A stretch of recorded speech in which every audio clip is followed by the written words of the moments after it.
To put it mildly, the Pittsburgh Steelers defense did not live up to expectations in the season opener. The highest-paid defense in the league was effectively routed by Justin Fields and the Jets.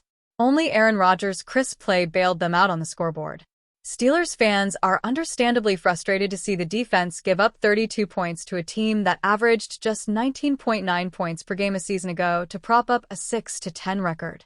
The Jets certainly aren't the same team they were in 2024, and credit goes to new head coach Aaron Glenn for quickly establishing a new identity and competitiveness for the franchise. That identity, of course, comes through the running game. It was no secret that the Jets were going to arrogantly run the football, and yet the Steelers showed up to MetLife with an ineffective plan to stop it. Jets' rushing attack drew the map for everyone else against Pittsburgh Steelers' defense. The Jets rushed for 182 yards on Sunday, averaging 4.7 yards per carry.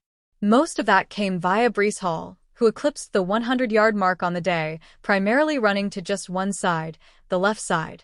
Check out the chart of his runs from NFL Next Gen Stats.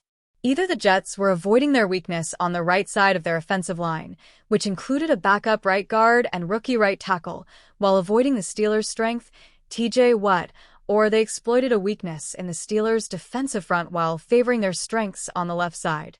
On most plays, Alex Highsmith and Cam Hayward line up on that side of the center. It's no secret to anyone who watched the game that the Steelers' defensive front did not play well. Linebacker Patrick Queen was fairly emphatic in his admission of the fact. But Steelers fans would expect that Highsmith and Hayward, two great run defenders, would be able to shut down these left side runs. They weren't alone in the struggles, of course. Isaiah Loudermilk, Yahya Black, and the linebackers share a significant portion of the blame for the performance.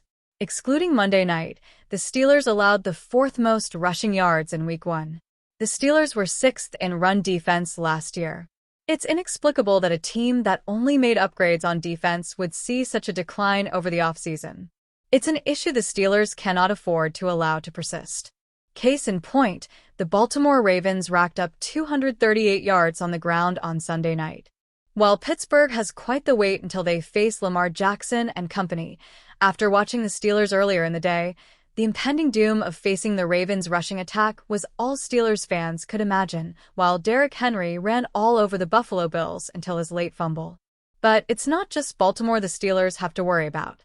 Next week, the Steelers host the Seattle Seahawks, who, yes, struggled to run the ball against San Francisco, but had over 500 yards of rushing in the preseason as new offensive coordinator Clint Kubiak tries to establish a new identity for his offense. Even after Seattle's Week 1 struggles, they still have to feel confident about walking into Acrisure Stadium for another chance to establish their rushing attack after seeing what the Jets pulled off. Hopefully, being dominated by the Jets in the season opener will give the defense a kick in the pants to get back to form. There is simply too much star power and money invested in the Steelers' defense to have repeat performances of what fans were subjected to in Week 1. Despite winning their first game of the 2025-26 campaign, the Pittsburgh Steelers left plenty of meat on the bone. That's largely due to an underwhelming defensive performance, which saw the New York Jets score 32 points.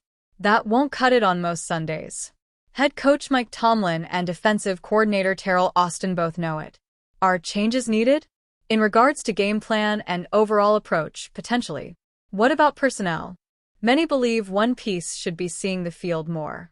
In Week 1's opener, linebacker Cole Holcomb played 8 special team snaps, but didn't log a single defensive one. Following a rough game for the defense, that development has some fans frustrated. Mike Tomlin drops message on Steelers not using Cole Holcomb in Week 1. Was it an intentional decision by Tomlin and his coaching staff? Yes, albeit not anything personal.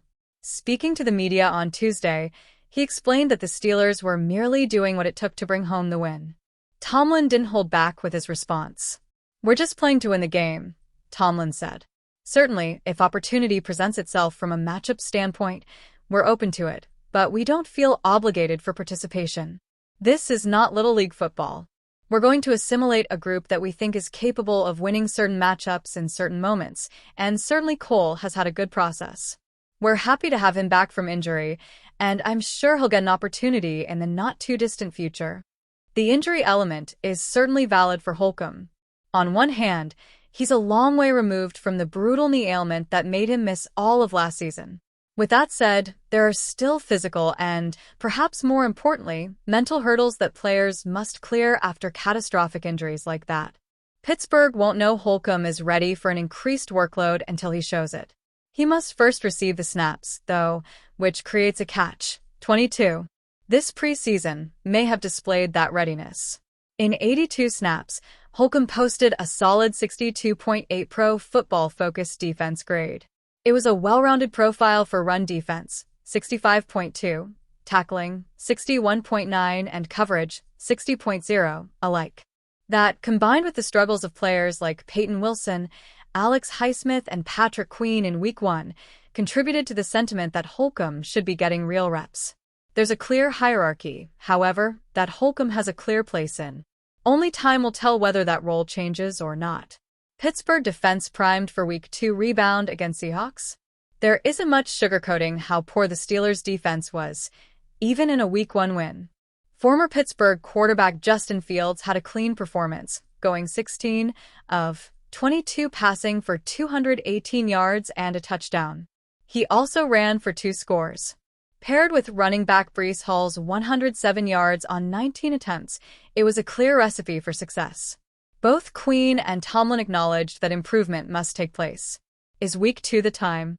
Sunday's game against the Seattle Seahawks, 1 p.m. Eastern Time, presents an opportunity.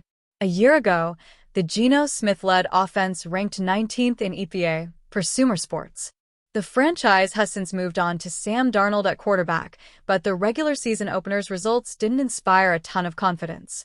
Against the San Francisco 49ers in Week 1, Darnold threw for just 150 yards. The offense as a whole mustered all of 13 points.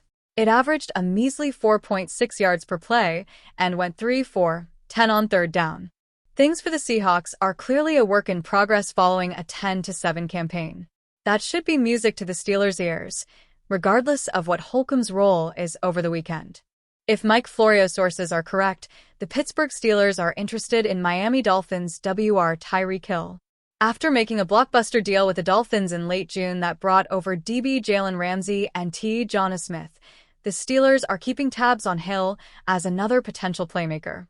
Appearing on 93.7 The Fan Wednesday afternoon, Florio added color to a recent article that expressed chatter about Pittsburgh and Hill.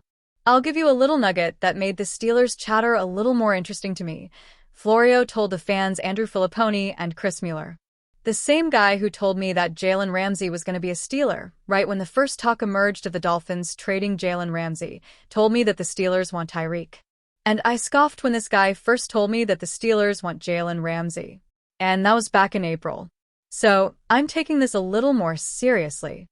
We didn't write Florio's initial comments because chatter is so vague and unclear.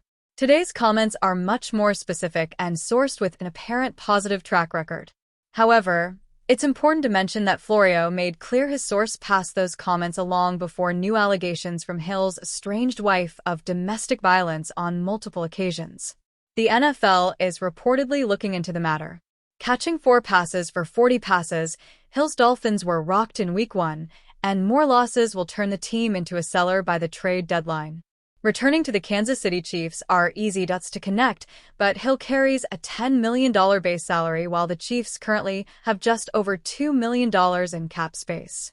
Each week that goes by reduces the amount of money another team would have to pay him, but the Steelers are financially in a better spot than many other receiver-needy teams. Hill's contract voids after the 2026 season. Of course, it's fair to question if the Steelers consider themselves receiver-needy. Calvin Austin III had a strong 2024 campaign and kept things rolling in Week 1, catching 4 passes for 70 yards and a touchdown against the New York Jets. Depth behind DK Metcalf and Austin is thin, but the Steelers also view tight ends Pat Freiermuth and Jonnu Smith as de facto receivers who are integral to the passing game. Even if Pittsburgh has interest in Hill, the looming possibility of NFL discipline stemming from the domestic violence allegations could damper any talks. Any trade involving Hill still isn't likely to happen for several more weeks, giving time for clarity on Pittsburgh's receiver depth and Hill's legal situation. Pittsburgh Steelers.